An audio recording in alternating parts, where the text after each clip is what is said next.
selamat berjumpa lagi dengan saya. Untuk video kali ini saya akan sedikit membahas tentang sistem informasi dan CBS. CBS adalah Computer Based Information System atau sistem informasi berbasis komputer. Untuk yang pertama kali saya bahas kali ini adalah tentang definisi sistem informasi. Di sini disebutkan bahwa sistem informasi adalah suatu sistem di dalam suatu organisasi yang mempertemukan kebutuhan pengolahan transaksi harian, mendukung operasi yang bersifat manajerial dan kegiatan strategi dari suatu organisasi dan pihak luar tertentu dengan laporan yang diperlukan.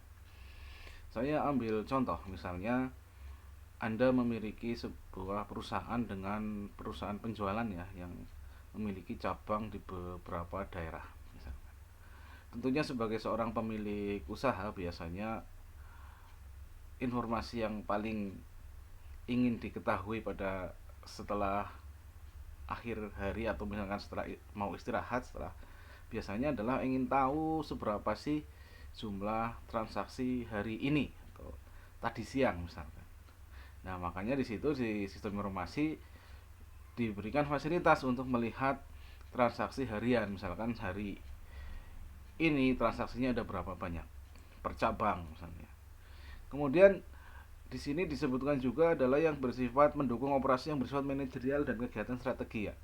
Misalkan ternyata setelah Anda melihat laporan penjualan harian didapatkan informasi bahwa di satu cabang di wilayah tertentu kok penjualannya terlihat paling sedikit. Nah, di sini tentunya Anda akan berpikir tindakan manajerial seperti apa dan strategi apa yang harus dikerjakan untuk meningkatkan penjualan di wilayah yang saat ini penjualannya sepi. Misalkan setelah dilakukan sedikit perhitungan, Anda akan menyimpulkan bahwa ternyata di wilayah yang sepi tersebut harus dilakukan peningkatan promosi misalnya. Terus strateginya bagaimana? Ya mungkin dengan cara mengurangi biaya promosi di wilayah yang sudah ramai, mengalihkan biaya promosinya sebagian biasa promosi dari wilayah yang sudah ramai ke wilayah yang masih sepi. Nah, itu contoh sebuah tindakan atau operasi manajerial dan strateginya. Sementara di situ ada pihak luar tertentu dengan laporan yang diperlukan. Ya bisa saja suatu saat nanti biasanya atau mungkin ada orang yang memerlukan laporan transaksi dari pihak luar. Pihak luar di sini biasanya tetap pihak yang berkaitan, misalnya dari kantor pajak misalnya. Biasanya mereka memerlukan laporan transaksi harian atau bulanan atau tahunan. Nah, dari situ sistem informasi itu yang memfasilitasi adanya penyediaan informasi yang dibutuhkan dari pihak manajer maupun pihak luar yang berkaitan untuk mendapatkan informasi yang diperlukan atau laporan-laporan yang diperlukan. Bisa dikatakan bahwa sistem informasi ya sebagian besar memang tujuannya membuat laporan biasanya. Ya dari situ, dari laporan-laporan itu nanti akan diambil kesimpulan sebuah tindakan yang akan dilakukan atau strategi apa yang menunjang dengan keberlangsungan dari suatu perusahaan atau organisasi. Ya, selanjutnya adalah komponen sistem informasi. Seperti sudah kita ketahui bersama, yang namanya sistem itu pasti terdiri dari komponen-komponen yang saling bekerja sama untuk menghasilkan atau mencapai tujuan yang sama. Yang dalam hal ini adalah tujuannya adalah menghasilkan informasi yang berkualitas tentunya. Komponen apa yang ada dalam sistem informasi? Yang pertama adalah software.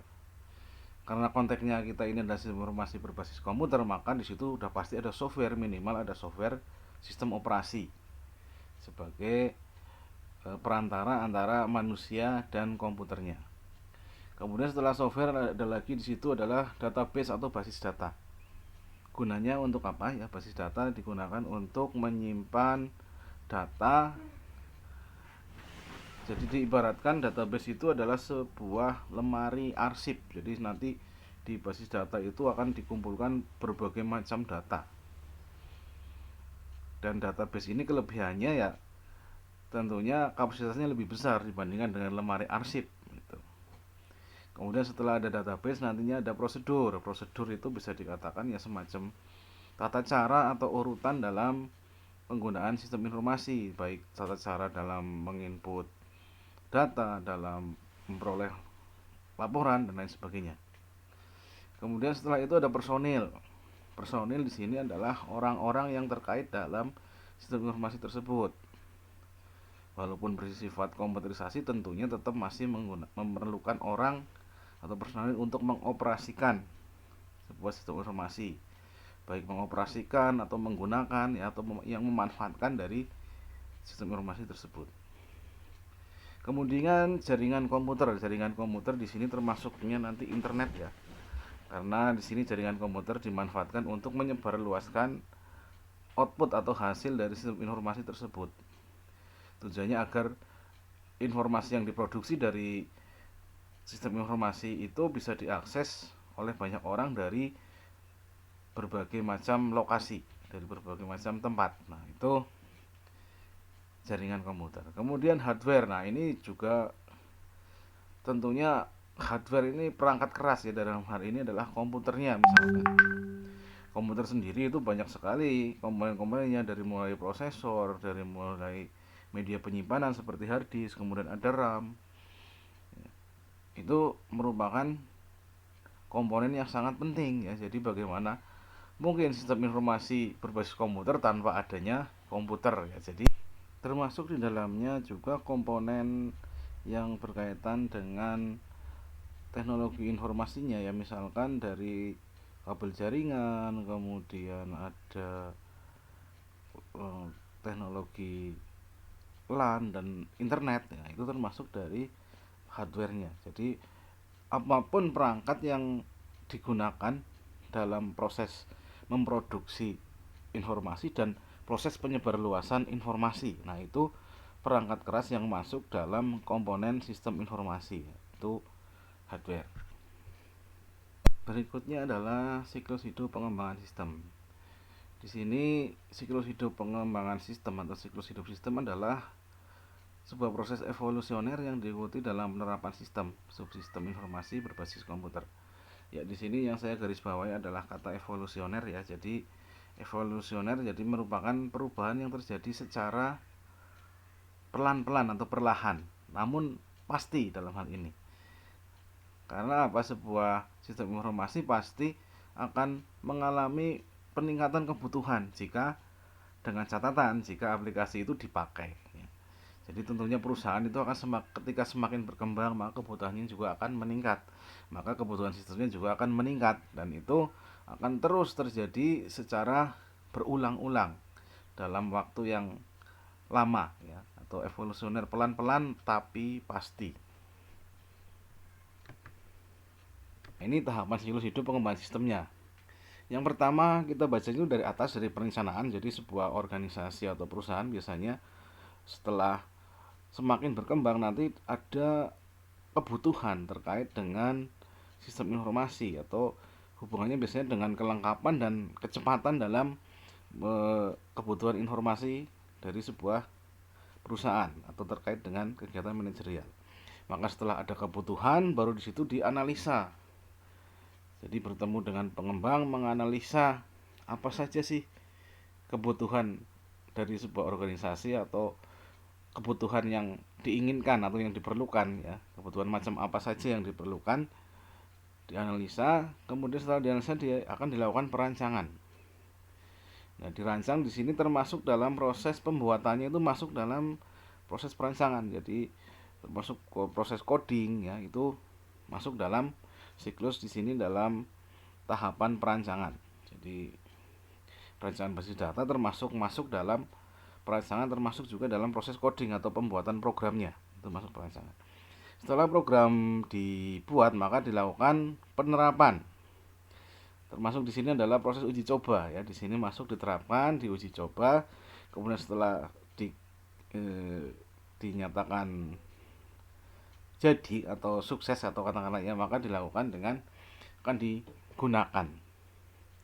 Penggunaan di sini ya tentunya penggunaan pemanfaatannya ya. Jadi bagaimana mereka mengakses laporannya, kemudian apa ya, ya semacam laporan dan lain sebagainya penggunaannya seperti apa. Ketika nanti siklus ini sudah berjalan dalam beberapa waktu, nanti biasanya akan muncul kebutuhan yang baru lagi. Karena apa? Karena perusahaan itu berkembang atau organisasi itu berkembang, maka akan ada muncul kebutuhan yang baru lagi. Maka di situ akan terjadi proses atau tahapan perencanaan lagi. Kemudian dianalisa lagi, dirancang, diterapkan, dan digunakan lagi. Jika nanti ada suatu software atau aplikasi sistem informasi yang ternyata tidak pernah ada apa ya siklus seperti ini, itu tandanya aplikasi tersebut tidak pernah dipakai. Jadi kalau anda nanti misalkan dapat proyek sistem informasi kok nggak pernah ada proses update, permintaan update dan perbaikan, itu artinya aplikasi anda tidak dipakai. Jadi jangan GR dulu kalau udah buat aplikasi tidak pernah ada permintaan untuk pengembangan, itu artinya software Anda tidak terpakai, itu seperti itu. Kalau software itu terpakai atau aplikasi itu terpakai, itu pasti akan terjadi siklus seperti ini. Jadi karena ada peningkatan kebutuhan ya dalam kurun waktu tertentu pasti ada peningkatan kebutuhan, maka akan terjadi siklus hidup yang berjalan memutar seperti ini terus secara evolusioner ya, secara pelan-pelan tapi pasti gitu. Itu tahapan siklus hidup pengembangan sistem.